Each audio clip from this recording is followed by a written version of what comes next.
Magandang araw mga Aldab Nation! May panibago na naman po akong update para sa inyong lahat. Pero bago natin ito umpisahan, ay huwag niyo muna kalimutan na mag-subscribe sa aking YouTube channel at i-click mo na rin ang katabing bell button para maging updated ka sa mga latest videos na ia-upload ko. At kapag umabot na ng 100,000 subscribers ang aking channel, ay may sorpresa ako para sa inyong lahat. Alam kong excited na kayo kaya naman ngayon, umpisahan na natin ang ating kwentuhan.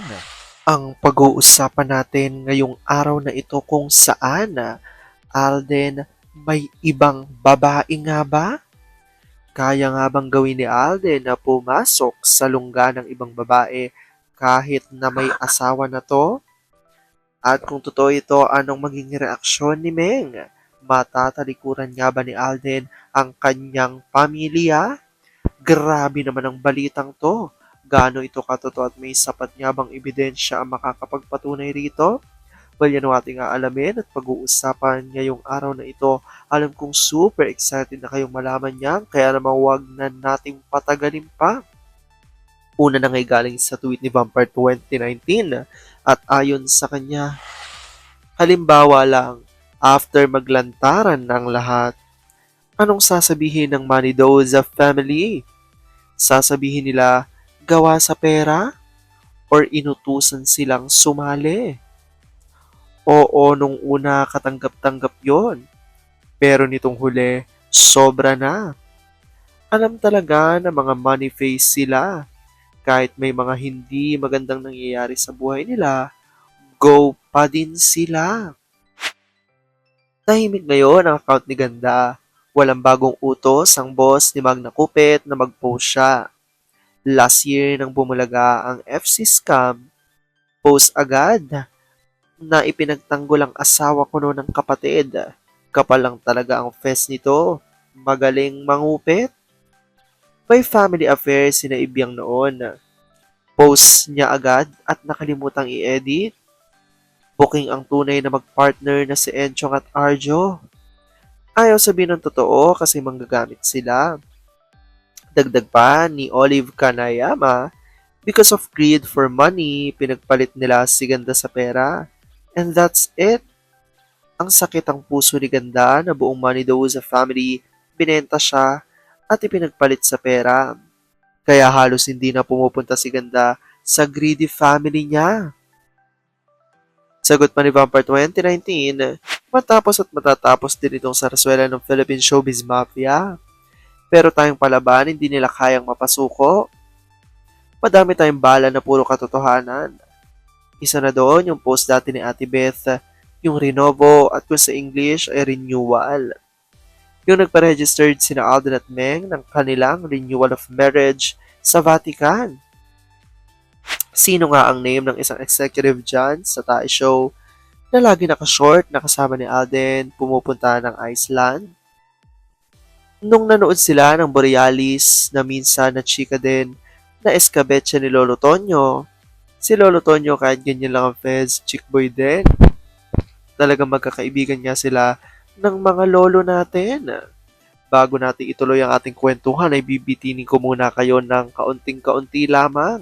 Oops, wait lang, saglit lang to. May ipapaalala lang ako para sa mga bago pa lang sa aking channel, huwag niyong kalimutan na mag-subscribe sa aking YouTube channel at i-click nyo na rin ang notification bell para lagi kayong updated sa mga latest videos na ia-upload ko at para maging parte na rin kayo ng aking Fanatics channel family. Well, alam kong super excited na kayo sa ating kwentuhan, kaya naman dumako na tayo sa ating main topic.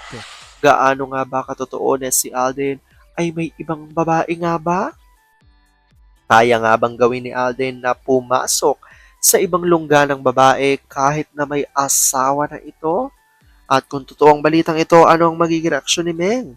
Matatalikuran nga ba ni Alden ang kanyang pamilya?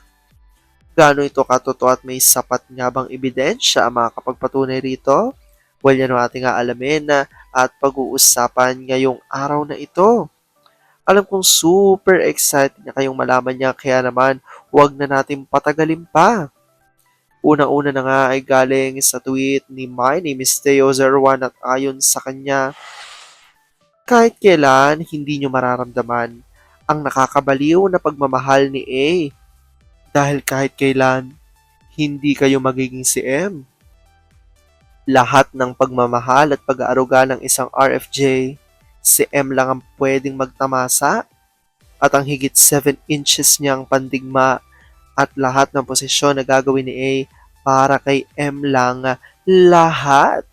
At dahil dito, ito nga nagreaksyon ng ilan sa mga Aldab Nation. Sabi ni nila ADN, kaya nga ang TBADN ay kampanteng-kampante.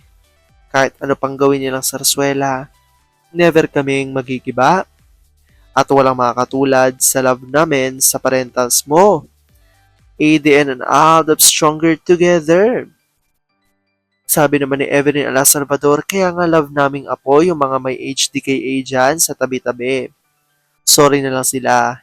Hindi nila kayang palitan ang nag-iisang wifey ni A na nasa puso at isipan niya palagi. Kaya hindi pwedeng malayo sa eyes niya. Totopakin agad yan. RF Jr. and Fam, stay safe and God bless us always. At ito pa nga ang dagdag pa rito ng ilan sa mga netizens. Sabi nga rito ni Nelly ADN at ni Marino Torio, very true baby cute, A loves M so much at sinusukli ni M ng husto. Noon pa man ang gusto ni A na sinabi niyang suklian ang pagmamahal niya ng girl na mamahalin niya and M ay ginagawa niya. Very lucky ang daddy at mimi mo sa isa't isa. Para sa daddy mo, swerte siya. Dahil simula pa lang ay nabakuran na niyang mimi mo. No kiss and touch sa ibang guy at si mami mo naman. Pasalamat siya dahil daddy mo lang talaga. At dagdag pa nga sa revelasyon ni My Name is Theo01, walang time si A para pumasok pa sa ibang lungga. Isang lungga lang ang kinababaliwan niya. Si M lang kinauhumalingan ni A mula pa noon na hanggang ngayon. Alam niya ng buong fam niya. Walang oras na hindi niya sinama sa kahit saan naman siya magpunta. At di pwedeng di sumama si M dahil maghuhuramintado yan. At ayan niya, ang ilan na sa reaksyon, revelasyon ni My Name is Day01 dahil dyan, ito pa nagreaksyon ng ilan sa mga netizens. Sabi nga rito ni Evelyn Ala Salvador, kahit naman sino, pag ikaw ang unang nakapasok, lalo't malinis pa, hindi ka na maghahanap pa ng ibang papasukan.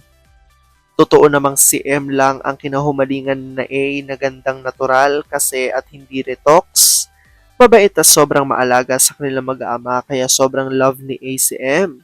Ang kanyang one and only wifey at nag-iisang ina ng mga kids nila. Sagot ni Pamela Jane Piren at Jack Sparrow, saan pa ba magmama ng anak sa ama nilang sumpungin? True yan na basta laging kasama si M, hindi pwedeng hindi mga mainggitin. Gigil naman. True yan. Lalo na mga lunggang marami nang nakapasok. Diyos ko po, nasusuka yun sa ganong babae. Napakaselan pa ni A, wag assuming yung mga pinapakitang sweet-sweetan ni A. Kasi natural na sa kanya yung gentleman sa mga babae na nakakatrabaho niya. Hanggang dun lang, wag ilusyonada at nakakamatay. Sagot ni Pasta Wiz ka TMA, kung ang lungga ng pagmamahalan ay bukod tang may ipagyayabang at puno ng pagmamahal at kaligayahan, walang rason para maghanap pa ng ibang pinagsawaan na ng iba at lagspag pa. Sapat na at buong buo pang si A lang ang nagmamayari ng kung sinong meron siya. Totoo yan, maraming nililing, pero walang nakitang tulad sa sarsuela ni M. Iisa lang talaga ang queen ng buhay niya. Ayan niya ho ang naging reaksyon dito ng ilan sa mga Aldab Nation kung saan pinatunayan niya dito na hindi totoo mga haka-haka na may ibang girlfriend o babae. Ito nga raw si Alden dahil talagang noon pa man ay nag-iisa lamang ang kanyang pinakamamahal di umano at yaan nga ay si Meng at hindi rin dito kayang talikuran ang kanyang di umano'y binuong pamilya. Alam kong dahil dito, marami pa rin sa inyo mas lalong yung kumakapit at naninindigan na Aldab Nature is real. Maraming salamat sa panonood mga Aldab Nations. Hanggang sa muli, ingat!